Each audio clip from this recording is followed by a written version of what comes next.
Gandang umaga mga katongit, idol. Kape tayo, kape.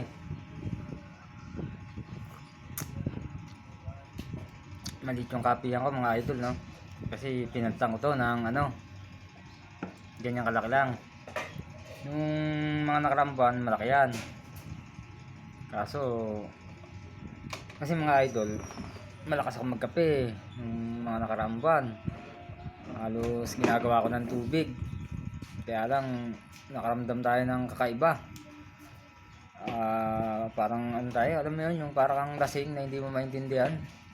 Kaya binawasan ko na. Siguro nung hindi pa ako nagpapalit, mga nakakaano ko 8 tasa na medyo malaki rito. Ngayon 4 na lang. Kaya ayun, nawala yung naramdaman natin na ganun. Mga idol pala, yung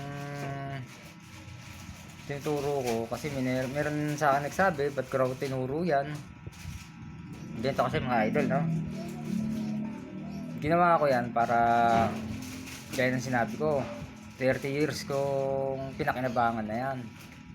Kaya ipapamahagi ko na lang din sa hindi pa nakakaalam. Kaya sinasabi nila meron daw dyan, kaya ako ginawa yan, no? Meron pera. O, hindi ko alam nun. Sabihin na natin, kahit hindi ko alam kung talagang meron, no? Sabihin na lang natin sahod, gano'n, sweldo, no? Pero hindi naman natin susuluhin yan mga idol.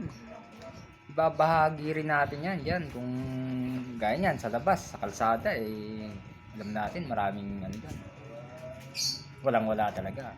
Itutulong din natin yan. Gaya ng sinabi ko, anin ba natin yan? Hindi naman natin madala yan sa kabilang buhay. Ganun lang yun mga idol. Hindi natin masolo yan. Kaya ito kasi mga idol, ganito, no? Hindi ko ginawa yan para sumikat tayo.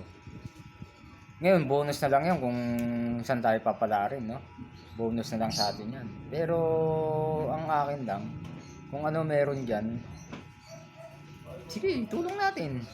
Hindi natin hindi natin yung itatago yan, makikita nyo yan kasi i-video ko rin yan. Hindi yung gaya ng iba dyan, no? Hindi ko naman nilalahat, pero gagawin natin yan.